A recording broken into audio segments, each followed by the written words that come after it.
the Shelf. I'm your host, Yvonne Wolf. Today, our special guest is food historian, speaker, and author Cynthia Clampitt. Welcome, Cynthia. Thank you, Yvonne. Delighted to be here. Well, you have written several books, and tell us how you got started. Oh, gosh. Well, I think I've been a writer since I was a kid.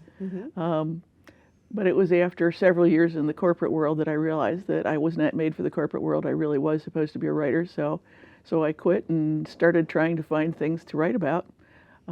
My first book was called Waltzing Australia because I quit the corporate world and went to Australia for 6 months.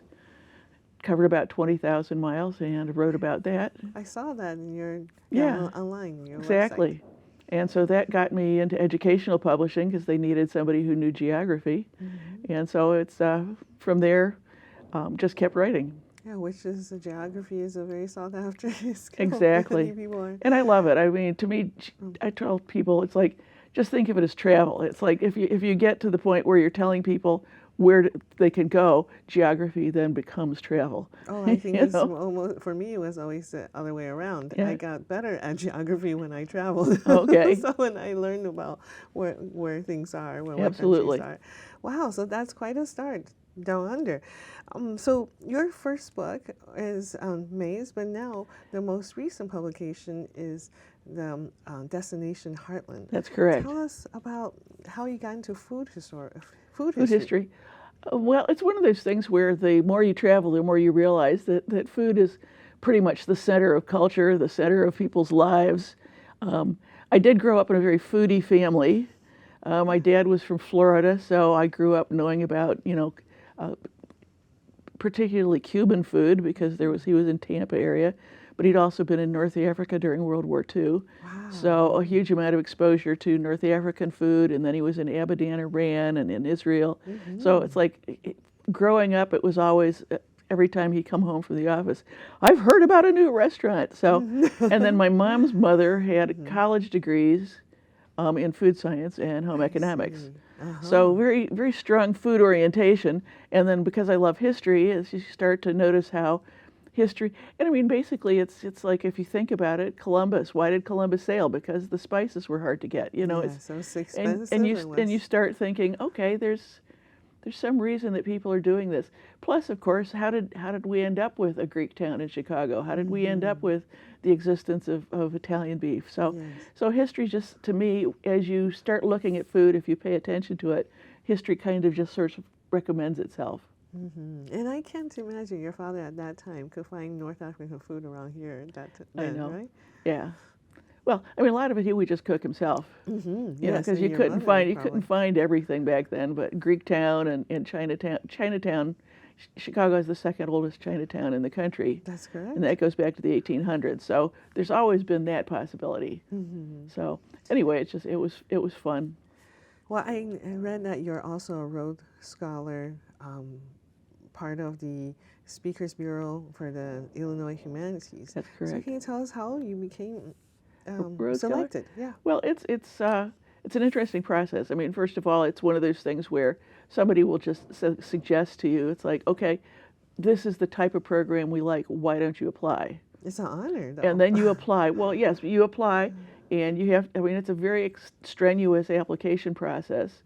And every year you have to reapply. They've changed it to 2 years now because it's so much work for them. Because you have to make a video, you have to answer questions, you have to get recommendations. And so even as a reapplying. Even a reapplying, because I've now been in for 10 years. I see. I suspect it's probably less difficult the second and third time, but it is one of those things where they are very strenuous because they only have space for 25 people. I see. And the criteria is? The criteria is that it has to be of general interest, and it has to be something that will potentially bring communities together. It helps if it's something about, like, Illinois, because Illinois is funding it. Educational, obviously. I mean, you can't go out there and talk about like playing jacks or something like that. It has to be educational. So there's a lot of different people, a lot of different backgrounds. I'm one of only 2 food historians, but we've got Native Americans and we've got African Americans and we've got people with all kinds of backgrounds. that can talk about, interesting aspects of Illinois culture, history, music. Yes. I saw the musicians, yes. Yeah, And there's some wonderful yeah. ones. My favorite is Dennis Stromat, who's French. And he does, because people forget that Illinois was French before it was Very. American. Yes, and so many places have French Exactly. names, right? And he plays the French violin, and Oh, is saving all of the French songs from when Illinois was before. French. Yes, before. So just became fun English. and interesting stuff that is engaging, and that people don't. It's like they almost don't realize they're learning.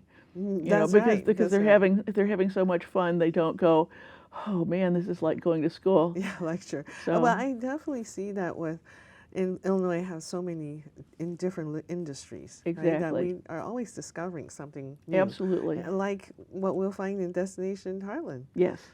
So tell us about that journey. Well, and that's one of the things that talking about discovering. I mean, that was what happened with me, is working on the Maize book and then working on Heartland Hogs after that.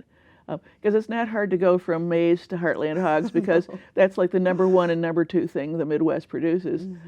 But as far as food goes, Right. but as I was traveling around to all of the states, because I cover all the states when I do this work. Yes, the research. I mean, I visit them, I visit experts, I go to universities and farms and everything else. But every time you'd get into town, there'd be a wonderful little history museum, or there'd be a wonderful living history farm. I mean, it was just, and all of a sudden I'm going, wow, the Midwest is really cool. Yes. There's so much here.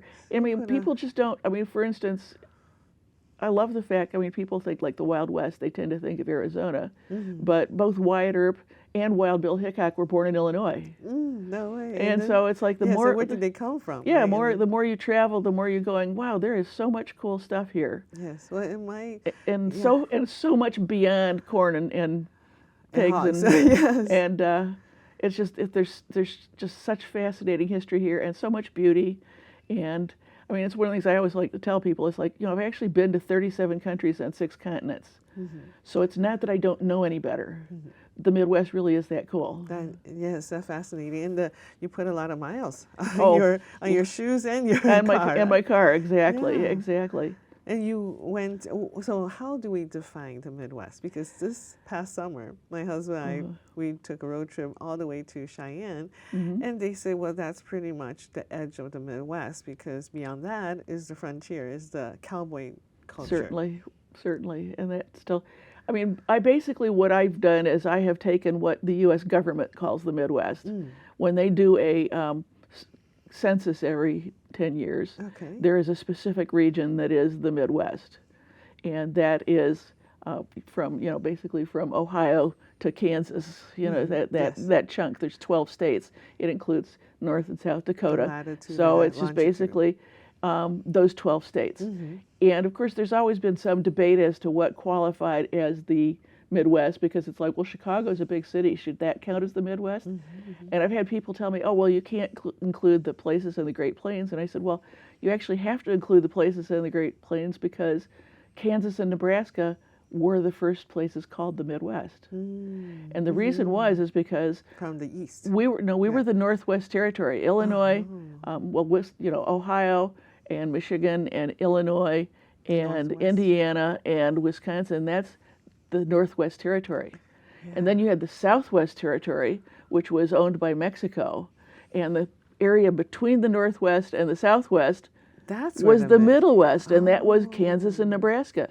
So Kansas and Nebraska were the first 2 places to be called the Middle West. And then people were going, well, the people in the next state over work just as hard as the people, so let's call that the Middle West. And it just sort of kept spreading. And it's by this time, the term Corn Belt had started in Ohio and was moving westward, just as Middle West was moving eastward. And so they sort of eventually overlapped each other. But yeah, there was a lot of debate as to, does the Rust Belt count as part of the Midwest? And all this time, I thought it was because it's halfway to the west. Nope. Than And- the Midwest. and right? oddly So- enough, and it is, Nebraska is dead center between the 2 coasts. Yes. So yes, and so that's doubly, Nebraska is doubly the Midwest. But originally it was because of the Northwest and the Southwest. territories Yeah. that make us the Mid. And reason the Northwest got called the Fascinating. Northwest is it was west of the colonies, the original colonies, and north of the Ohio River. That's right. The river was the the delineation. So anyway, that was how we got to be the Middle West, and then it became, of course, the newspapers like to save space, so it became Midwest. Well, that is very fascinating because years ago, my husband and I went to a one of these whiskey distilleries, and they defined this whole Kentucky and bourbon had all these. It wasn't just the state of Kentucky. Illinois was part of that Kentucky territory. So by law, they could produce Kentucky bourbon. So there's so many fascinating rules. There's a so lot what of we know was overlaps and it's like basically, I mean, there's always rules for everything just because everybody wants to get on board. It's like once you're successful. One of the lectures I give is on the history of rum. And finally, the EU and the United States passed a law that if you're not making it from molasses, it's not rum, call it something else. So it's everybody always wants to sort of jump on board with the success stories. And then they will determine who gets to produce it, right? Like the champagne and the... And then there are also people who will consider like Oklahoma part of the Midwest because it's kind of in that same, and it was like, well, kind of, but, so that's why I just say, I'm going with the government's definition. The government says it's these 12 states, I'm saying it's those 12 states. Even that took some decision making as an author. So how do you make these decisions for images, let's say? Well, images, I mean, a lot of times it comes down to what you can get and how many they let you have, because if anybody who's publishing knows that you don't get to choose how many images. So it's like the first book, it's like, okay, you can have 19 images. Second book, you can have 10 images. By the time we got to Destination Heartland, because it is a travel book, they said you can go with 50. And so a lot of it is, okay, what have I got a good image of? Or who do I still have contact information with that I can get a good image? And so it's I always try to do things that sort of maximize the input. You know, it's sort of like, how do I tell this story? It's part of the storytelling process.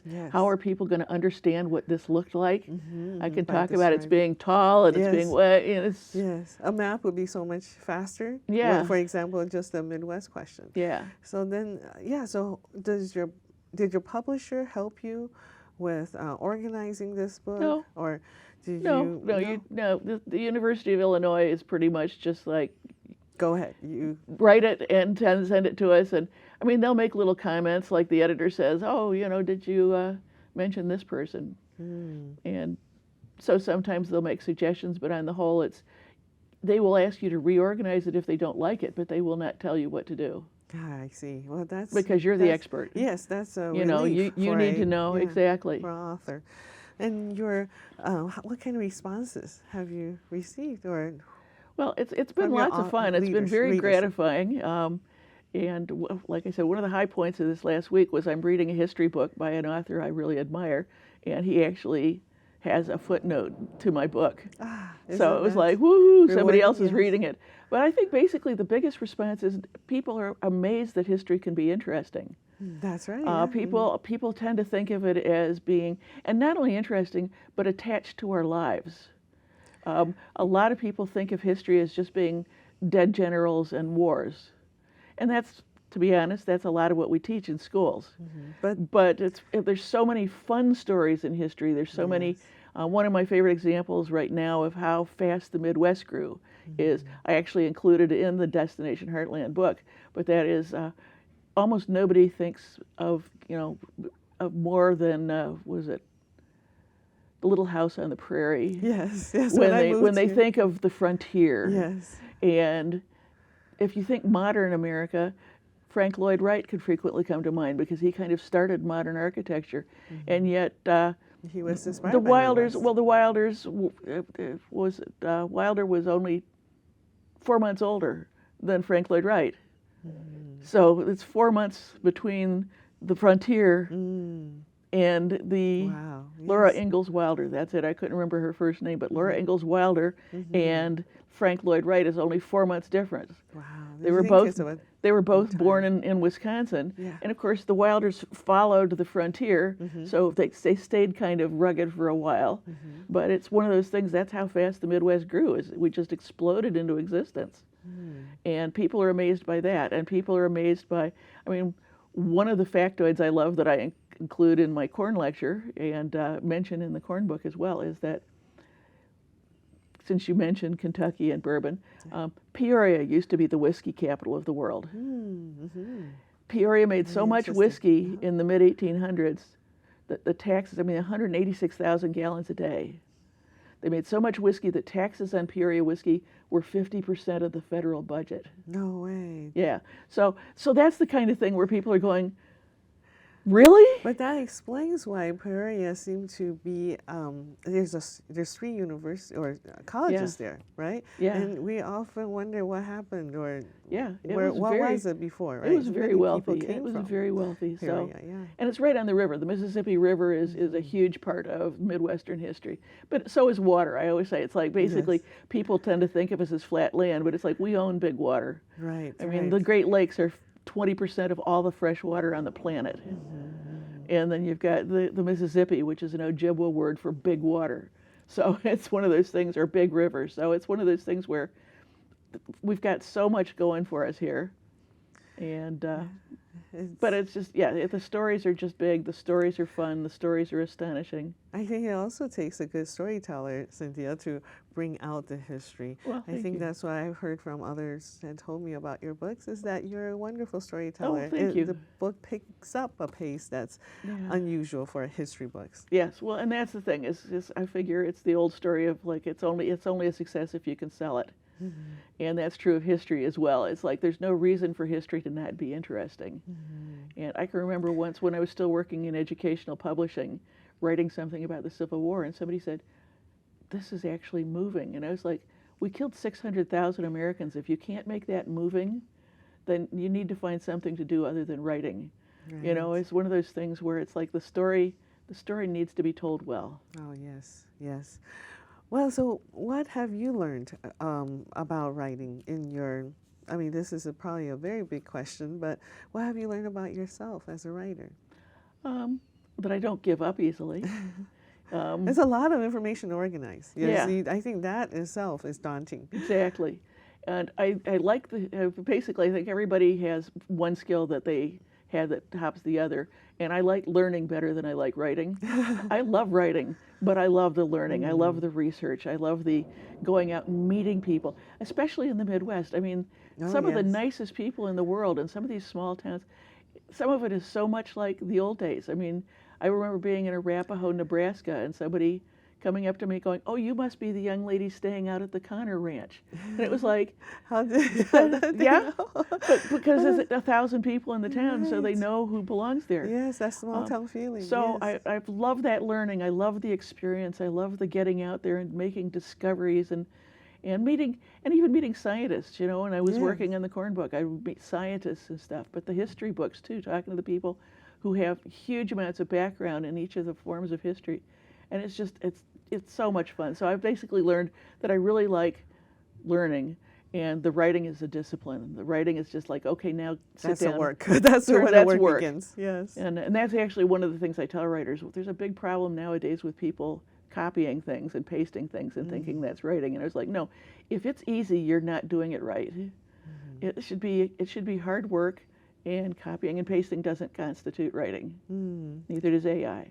So it's basically just work hard, and so I'd say that would be what I learned. And that, of course, that I don't give up easily, because it takes a lot of years to get to where you can call a publisher and have them at least look at your proposal. Yes, yes, and that's quite an accomplishment. Yeah. How do you connect to Glenview? How does, Glenview, it's funny, I was thinking about it actually over the last couple of days, and it's one of those things where I grew up in Wilmette, so Glenview's always been part of my life. Right. You know, between Hackney's and the Palladium and Harrison's Poultry, we were always out here. Yes. And so, but then when I was in the corporate world, I spent 5 years at Kraft Foods, which is in Glenview. And then when I went into educational publishing, I was in Scott Foresman for 21 years, which is in Glenview. Oh, that is so that's a serious connection. But even now, still, it's like between mostly speaking engagements.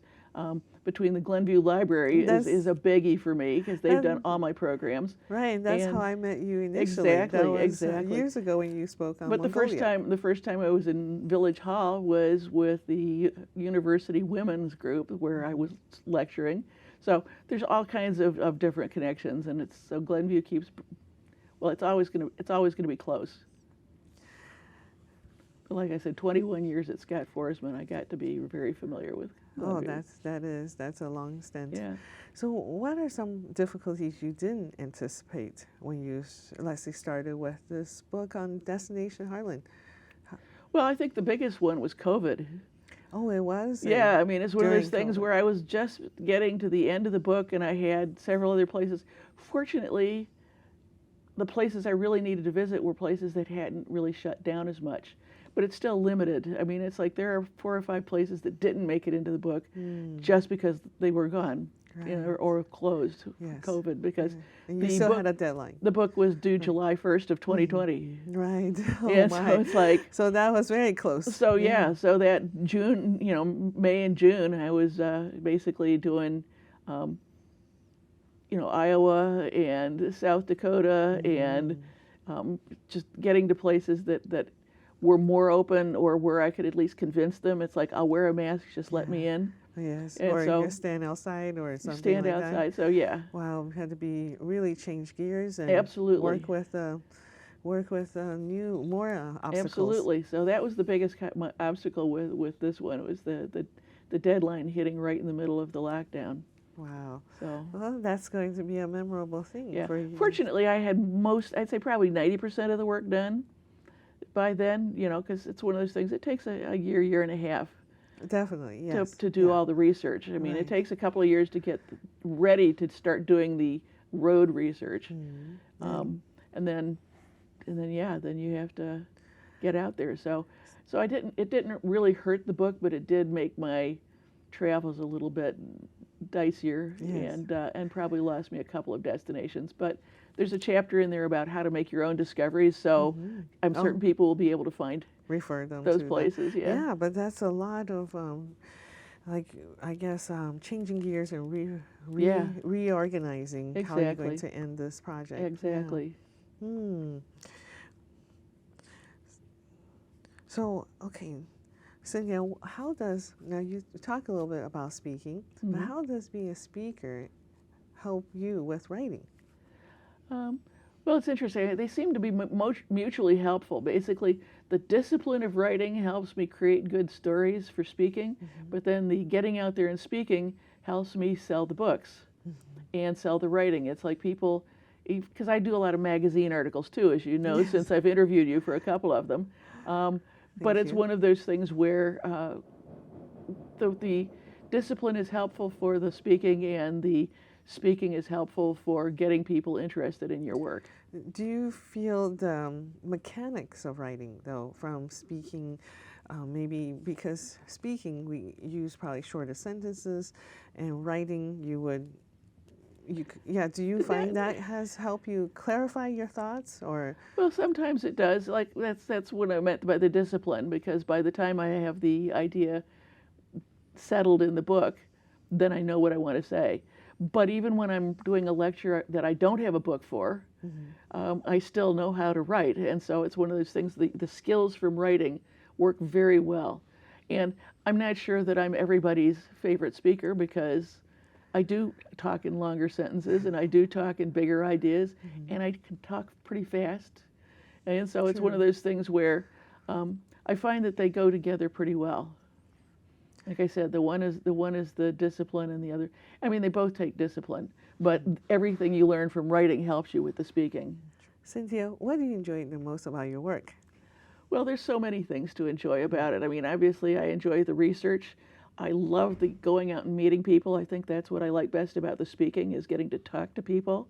I mean, writing the book is fun, but seeing the reactions and then having people come up and ask you questions, and the research and getting to meet people, because the research is fabulous. But of course, since I research food, I get to go to restaurants sometimes to do that research. So I recently did an article on, excuse me, on street food in the area. And so I have Filipino, and I have Gujarati, and I have Thai and I have Indian, and I have all these different That's very trendy right places. now. It's Yeah. very trendy now, and it's a lot of fun. Oh, and HD cuisine, which is Malaysian. So That's right. it's one of those things where it's a lot of fun to have an excuse. Not that I really need an excuse, but it's fun to have an excuse to go out and go. Oh, it's work. I Yes. have to go out and eat. So Yes, and it's such a fun to experience something absolutely. so different. And it's also very companionable. As I mean, Social we've drinks, yes, yes. we've eaten together before, Yes. and it's fun sharing interesting food.